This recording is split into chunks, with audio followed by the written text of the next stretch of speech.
Hello and welcome to the Minds on the Frontline podcast, brought to you by the Frontline Strong Together 5 program. FST5 provides streamlined access to behavioral and mental health services, as well as crisis resources for Michigan's Frontline 5 workers and their families. This includes all professional, part-time, and volunteer firefighters, EMS, law enforcement, corrections officers, and 911 dispatchers in Michigan and their immediate family members. First responders and mental health experts collaboratively created FST5 to provide 24/7 live support, effective resources, and cutting-edge services to prevent and alleviate PTSD, anxiety, depression, and other frontline work-related mental and behavioral health challenges. Need help now? If you are a frontline worker in Michigan or an immediate family member experiencing any crisis, work-related, substance abuse, depression, relationships, finances, or any other, reach out by calling 1-833-34-STRONG or go to fst5.org for more information. I'm Jeff Lassers, one of the hosts of the Minds on the Frontline podcast, and I'm a professional firefighter, paramedic, educator, and content creator. Minds on the Frontline is co-hosted by Mike Mattern, who is also a professional firefighter and paramedic. In addition, Mike is a peer support team member for his fire department and the Frontline Strong Together 5 program, a board member of the Michigan Crisis Response Association, and the former chair of the Michigan Professional Firefighters Union Behavioral Health Committee. Mike has training and experience with frontline worker mental and behavioral health. On the other hand, I do not. My role is to produce the show, whereas Mike is our resident subject matter expert. Together, we hope to inform, educate, and entertain frontline workers, their families, and the public regarding the realities of frontline work-related mental and behavioral health challenges. Today, we are excited to welcome Michigan State Representative Mike McFall. Mike represents House District 8, which covers Hazel Park, Madison Heights, parts of Ferndale, and portions of Detroit and Highland Park. Starting in 2025, his new district will include Hazel Park, Madison Heights, and parts of Warren and Centerline. Beyond his legislative role, Mike has been deeply engaged in his community, working with local businesses, nonprofits, and frontline agencies. He has made it a priority to truly understand the needs of those he represents, often stepping into their shoes, whether riding along with police, experiencing fire runs firsthand, or advocating for much-needed funding for public safety infrastructure. During this episode, we dive into Mike's hands-on experiences with first responders and how they shaped his understanding of public safety and community needs.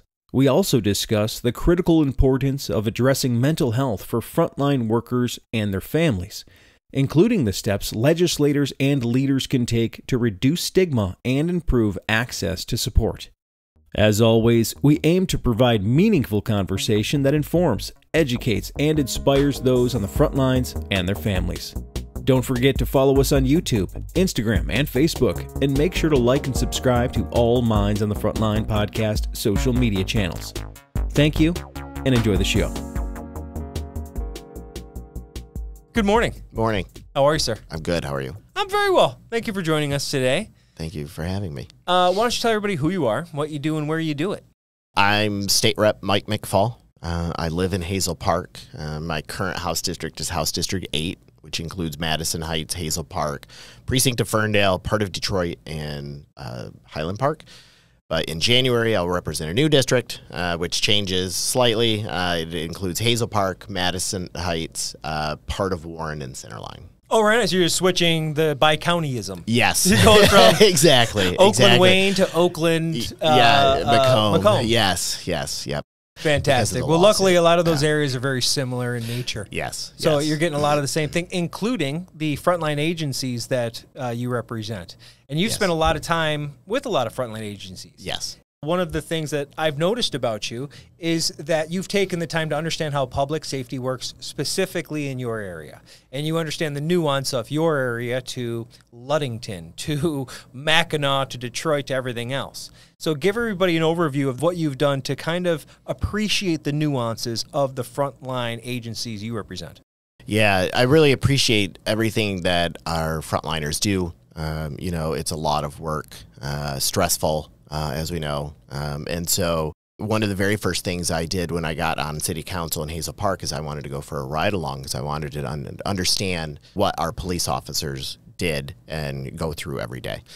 So that was one of the first things. I was a little nervous about it because they had me wear a bulletproof vest, but that's procedure, I'm told. But I was also told like a seatbelt. Yeah, exactly. Yeah. So it was great. And then I've also gone on a training with the Oakway, invited by the Madison Heights fire chief. That was great. Understanding, even though I know it's controlled fires and all of these things, but still to be in a burning building, crawling across the ground with a hose and you can't see anything and it's hot, you got a tank on your back. So it was a very good experience. And that was like a whole day of, different things. They had like different stations. This was the Fire Ops 101 program. Correct. And that was at the Crest Center in Oakland County? Yes. Yep. Yeah, it's an amazing program that so many different politicians, representatives, and not just politicians, but decision makers, lawmakers, policymakers, people that have a voice that can turn the dial. It is such a good experience to put yourself physically in a very controlled environment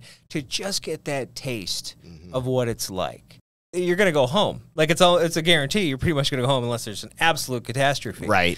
But you get to feel the weight, the heat, and it's a good program developed by the IAFF that's really been picked up by local agencies to show people like you what we do and what it feels like. Well, and you get to talk to people that are boots on the ground, and that experience this, like, I hate to say it, every day. Hopefully there's not houses burning every day, but they have other things, because as we know, our fire departments are called out for absolutely everything. So it was great to be able to talk about the different things we were going through, the cost of the equipment, the lifetime of the equipment. Right. It's not a 20-year jacket, right? No. And so to understand why, and I think a lot of people, like, they realize that what firefighters and police officers go through, that it's wear and tear on the equipment and everything that they need. But I don't think, unless you actually go through it and really experience it, like, as close as I feel like I got as close as possible without actually going through a real experience. You're like, I get it. Yeah, I get it, and I understand it and why, So, and the same with the Hazel Park Fire Department. Like, I've worked closely with them on, for grants, for example, So I have a better understanding of the need, of what their needs are. Yeah, and you can help them express what the community needs in terms that will kind of help them. Yeah. And so that's kind of like what you do. You work with your local resources for the greatest benefit of your constituents. Yes. And it's so nice to hear that you're like, wait a minute, how I call 911 and then what? Right. And for you to actually take a humble step of like, let's go see what this looks like. Yeah. That's huge. Yeah. And I will say, though, it's also not just their actual equipment that they use, but, like, for example, in this last budget, I was able to get the Madison Heights Police Department $500,000 because their building needed a new HVAC system. The city already had one half of it, and they needed the other half. But, those things are expensive. Yeah. And so that's not like their day-to-day equipment, but you still need those things. Yeah. The building needs upkeep. And so I was proud to be able to get that for the Madison Heights Police Department. And I'm working on something for Hazel Park Fire Department now. So I'm hoping to get something else in the budget for them just because they need a new truck. Those things are very expensive. So it's not just like the equipment that they wear and that they use. It's like the major ticket items as well, and that small communities just cannot afford. Yeah, and you're seeing, just like my department, as we were talking about, we really have to make do with what we have most of the time. Yeah. We understand, and even if you do order a fire truck right now, you're on a 2 to 3 year waiting list till that thing can get built and sent to you and spec'd and all the different things. Right. So you're cannibalizing trucks, you're putting these together, you're swapping parts, you're using your mutual aid more often. And so I love that you see this and what we actually go through to just be able to be operationally sound enough to make it to a call. Yeah. Yeah. You've ridden with police, you've ridden with fire, and in your areas, they also provide EMS. So you've understood those. Correct. Have you ever had a sit down in the dispatch center? That I have not done. I totally recommend it. Yeah, that actually is on my list because I was going to with the Hazel Park Police Department, but we've recently had change. Chief Buchholz retired, and so now we have a new police chief, which I haven't had a chance to meet yet. So I'm going to be working closely with him and also in Madison Heights. And in my new district, one of the very first things I always do is make sure I have sit down. So in January, February, I will go to Warren and Centerline, their first responders, and also sit down to learn about their needs. Because every community, while it's all very similar, each community is different. Absolutely. So, yeah, and I don't know anybody over at Centerline. I have a number of friends at Warren, and I will tell you they'll welcome you if you're willing to listen and find out what they need and work with them. Huge benefit. Well, it's like with anything, that's one of the things I really appreciate about that we have former police officers, because Tyrone Carter of Detroit, former police officer. And I know Mike Harris on the other side of the aisle, former police officer. We have someone from up in the UP on the other side of the aisle who former EMS, a volunteer firefighter. So I listen to these people because they know, because they have been in those situations. It's just like our former teachers that are now legislators. Right. Well, they were in the classroom. We right. know they understand what it's like. Or if, hey, let's say they're doing something with a nonprofit, they're going to call you because you worked in nonprofits before politics. Yes. How does this work? Yeah. And that's the benefit of having American citizens occupy your role, right? Because they did American citizen stuff. Yes, exactly. To bring those professional experiences. You had to a the job table. before you got here. Exactly. Let's use that expertise. Right. So, yes. Right. And to appreciate both sides. And we've had Mike Harrison here before, and it's so nice that two guys on two different sides of the aisle that call upon each other to work on things like get stuff done. Yep. Nope. I like Mike. Mike and I, we talk about different things all the time. We sit on some committees together. Definitely somebody that you can work with. There's no question. And I enjoy working with Mike. I think most Americans want us working together because nothing gets done if we don't. Yeah. I think we're at that point where most people are saying, are you a politician willing to work with people to get it done? Or are you just some guy who wants to bark? Right. Yeah. It's like, it's that. And there's a lot that just want to bark. A lot of peacocks out there. Yes, there are. Of all are. shapes and sizes. Yes, there are. Yes. Yeah. All right. So you've had a lot of experience spending time and making time to learn how it all works. Right. So have you appreciated or learned to appreciate that mental and behavioral health is a real life concern for these frontline workers and their families? Yes. I mean, as we know, 2020, with the pandemic, really exacerbated mental health across the board. I think it removed the veil. Yeah, it really did. I mean, one of the silver linings is that people are more likely to talk about it now because practically everybody's family has been impacted in some way. It's like one of the one things we could still all say we all went through together as a worldwide society. I mean, something else, and this isn't so much with first responders, but loneliness. Senior citizens being locked in their homes for a year, living in fear, and having no direct contact with people. Loneliness is also an epidemic, and what does that do to mental health?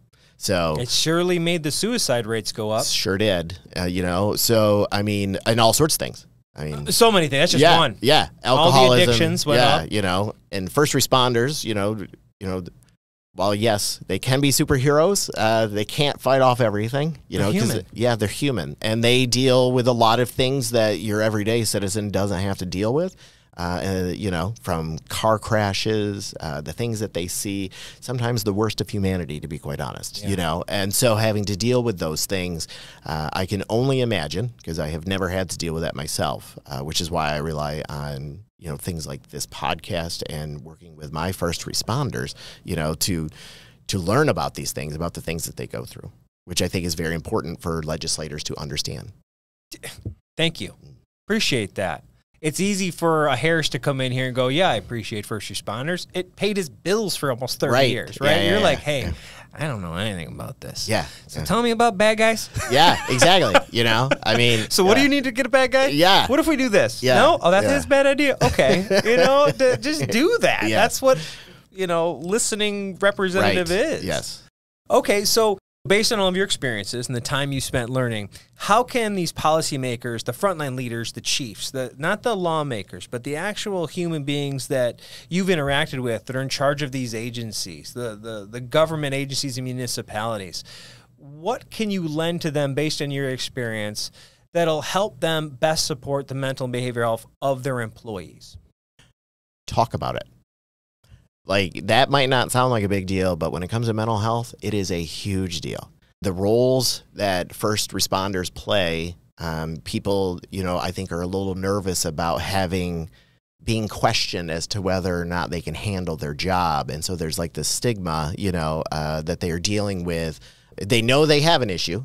Like, I mean, they're dealing with it, however they're dealing with it, whether it's alcohol or just stress and, you know, anger, whatever it is. Angst, anxiety. Yep. So I think the best thing that you can do is talk to your employees about it.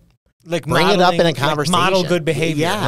Say like, you know how I feel about this? It's almost just like doing it and showing everybody it's okay to do it. Yeah. And because you're setting the tone, maybe. Exactly. You're and okay, this is acceptable. And a leader does set the tone. Yeah.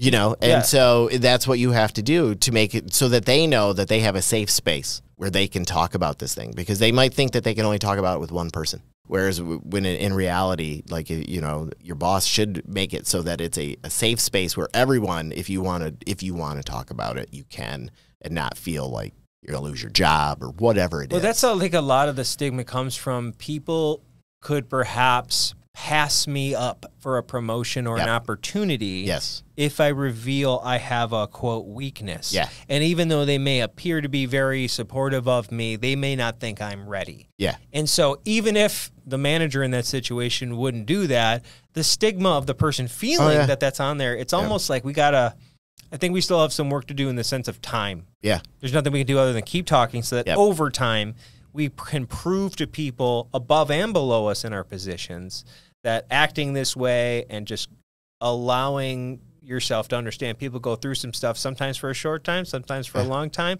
but it's just like getting hurt. It's just like being sick. It's all these other things.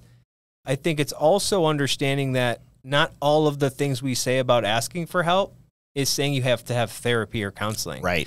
Do you have access to people you can just talk to? Do you have any family? Some people don't. Right. They don't have family and friends they can count on right now. Some people need a place to talk, and that's it. Some people need a legitimate trained peer supporter, and some people need a culturally competent clinician. Yeah. But I hate it when, like, people are like, oh, you're just saying you need therapy. It's like, no, we're saying we want to open up the conversation so that people can just be people. They can human without bad things happening. Right. I mean, because everybody goes through something. Like, that is, like, because I've even had people, because, like, I have battled depression a good chunk of my life. And I've had people come up to me and they're like, you really shouldn't talk about that. That might cost you votes. I'm like, are you serious? I'm like one of my top things that I fight for is mental health funding. I was like, we need to be talking about these things. You can still do your job and go have depression. Yeah, exactly. How many functional alcoholics are there? Right? I mean, come on. You don't think I could have some anxiety and be whatever? Yes, yeah. And I just thought it was interesting that they felt it would cost me votes. And I'm like, well, you know, if somebody's not going to vote for me because of that, but think about the people that might, because I know that was what I was thinking too, because my thought about talking about it was making sure that people knew it was okay to talk about these things. Like, to me, that's more important than a vote. That's far more important than a vote. So. Right. I think that type of person's actually asking you to say it and pretend for the camera, and then be like, but you're strong, right? Yeah. It's like, no, I'm a human. Yeah. I'm strong today. Because I mean, in moments of weakness. And we can throw money at a problem, but if nobody's going to take advantage of the solutions that are provided by those funds, well, then what good is it? Exactly. So we have to talk about these things.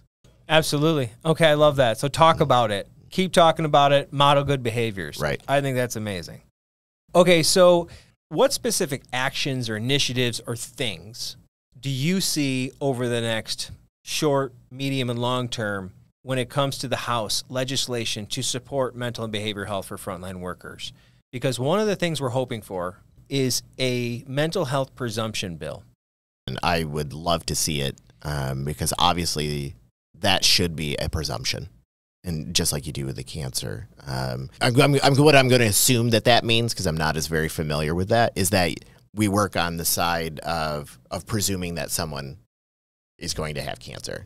We're presuming the fact that if you do get cancer, you're exposed to so many different things. How do you segregate your personal life? Exactly. And there's certainly some categories under that would disqualify you. Like if you're smoking, you're going to be disqualified. You're a tobacco user. Yeah. Oh, well, we can't cover you under this. Right.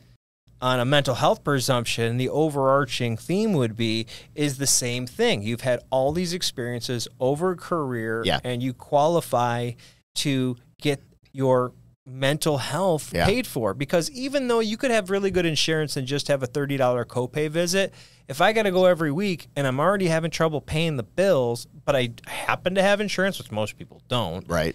It's still expensive. And well, the other thing that we need to stop doing is separating mental health from physical health, because your mental health, it directly impacts. Yeah, it's just health. And so for me, to get more coverage, including both, is a good idea. And the presumption of mental health with our first responders, well, I don't care if you walked in with this issue.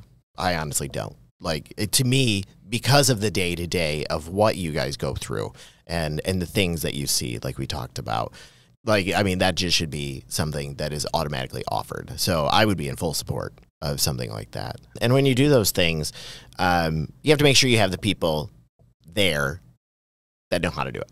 Right. So you have the experts, the mental health experts, working with first responders directly to make sure that whatever the plan is, to make sure that it actually works for both. It's the problem sometimes we have with government, is that government will set out something that on the ground doesn't really work that well because you didn't rely on the experts that know how to do these things. And so we should be talking to the people that are impacted as well as the people that are the experts to make sure that whatever the plan is. The people that deploy the plan. Yeah. They can look at it and be like, that's not going to work. It should not be designed by a government bureaucrat. Right. You know, and I feel like sometimes things are, or they're defined in legislation, which also, like, we're legislators. We're not experts on everything. And not all of them have gone on ride-alongs. Right. Not all of them have seen EMS calls. Exactly. And that's a big deal for them to go, it is a big deal. I don't understand this. I got to call Steve, Jimmy, and Susan and talk to them about how to do it right. Right. That seems like a hurdle, right? What other hurdles prevent, let's say, layup, slam dunk, bipartisan, that's like saying, anybody want clean water?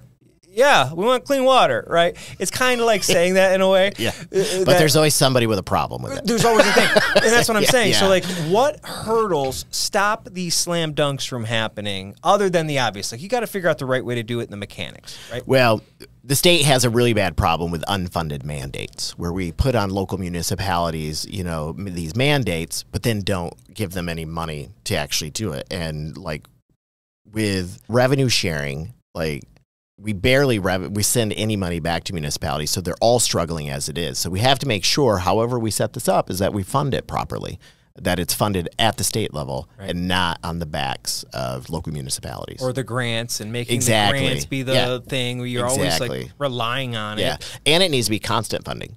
Like, we can't be playing with this every time a budget comes up. Right. You know, what's the investment? Right. What's the true investment? Yes. But that's why you have to make sure that we're talking to people like you and other people that are on the front lines of first responder mental health with the experts that know what they're doing.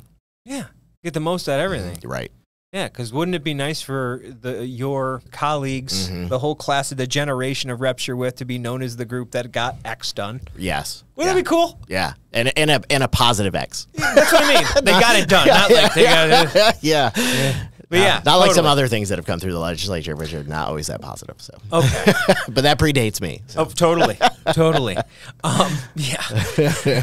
Okay, so we talked about a lot today, and I want to highlight the significance of you spending time with first responder agencies, getting to understand and how it works in that specific area based on those constituents, and then understanding that the nuanced perspective, an expert, a true expert, and in this case, talking to the people on the front lines about what they need. Right. So considering all of that, your position, your experience, what final thoughts can you give for frontline agencies or messages for first responders and their families about their state's commitment to honoring their mental health?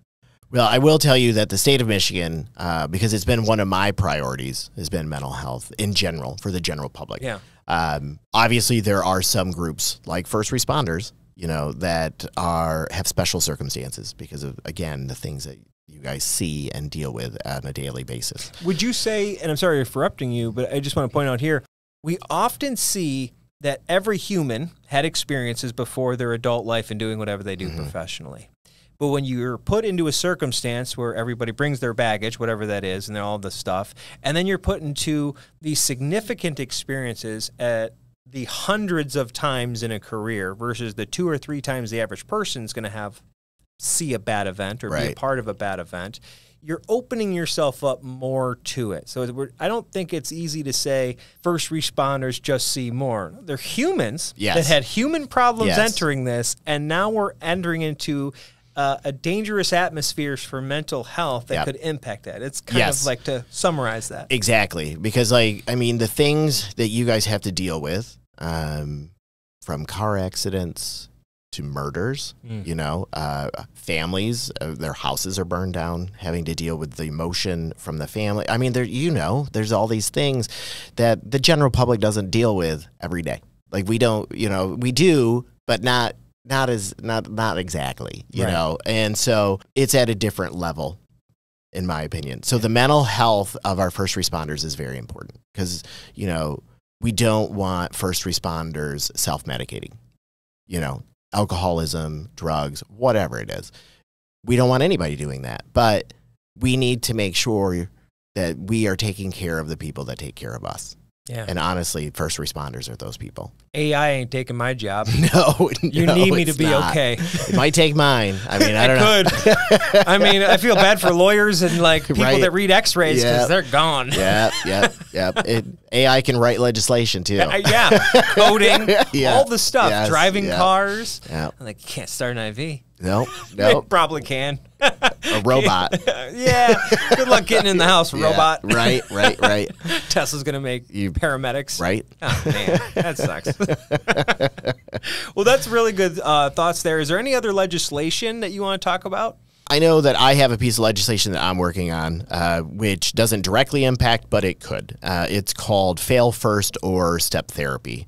What happens is you go to your doctor, you and your doctor decide this is the medication, this is the treatment that you need to help with whatever, and then your insurance company likes to step in and say, nah, let's start with this cheaper thing, you know, and then if that doesn't work, we'll move to this next cheaper thing. And so... And to be clear, you're not changing anything. It's just the continuation of the things you're already taking or doing. You're right. And so what it is like this creates an additional, an easier route for appeal process. Like they have to respond quicker and, you know, and all these things. And so that way you get the medications that you need. Because like I did a press conference and I had somebody there, a lady that testified. All she did was switch jobs, and now she had a new insurance company, and she had to start all over again because the insurance company was requiring her to go through all these steps, which that's really unnecessary, and it can be dangerous. Not a new medication, not a new anything. And your insurance company, honestly, should not be making medical decisions. So that is a piece of legislation I'm trying to get across the finish line this year. If it does not get across, I will reintroduce it next year. Right on. And I think you're working on decriminalizing the use of mushrooms for PTSD as well. I am. So I have a bill right now that decriminalizes psilocybin for people with PTSD. And as we know, there have been some NIH studies done with veterans. And Johns Hopkins did a lot of cool stuff. And it shows great promise. And I know some people that, you know, it is literally life-changing. Yeah. So let's be clear, it's not a panacea. No, it's not. It is not a raft that you can paddle, but it is a raft. Yes.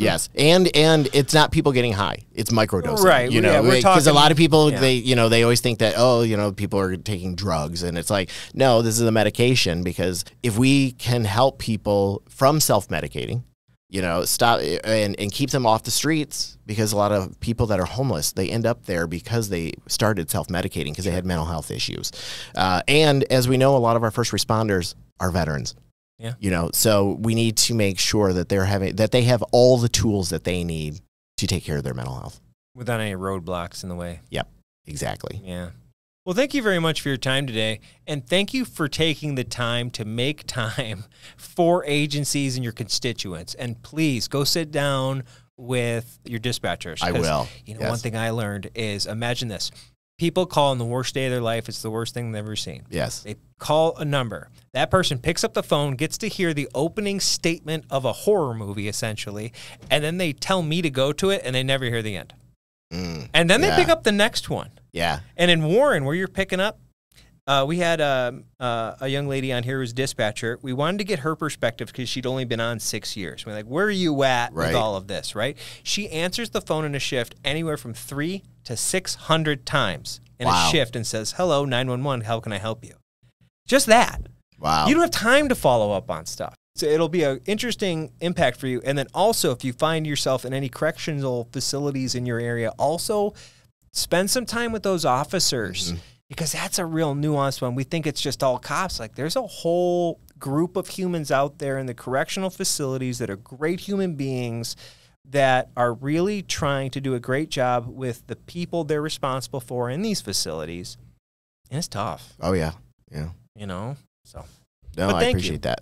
Yeah. Yeah. Happy to. I am so happy to be able to do whatever I can for our first responders. Thank you very much. We appreciate that. Have a good day. Yeah, you too. Thanks. Thank you for listening to the Minds on the Frontline podcast. We have more great content coming out soon. Please check us out on YouTube, Instagram, and Facebook, and make sure to like and subscribe to all Minds on the Frontline podcast social media channels. Thank you, and have a great day.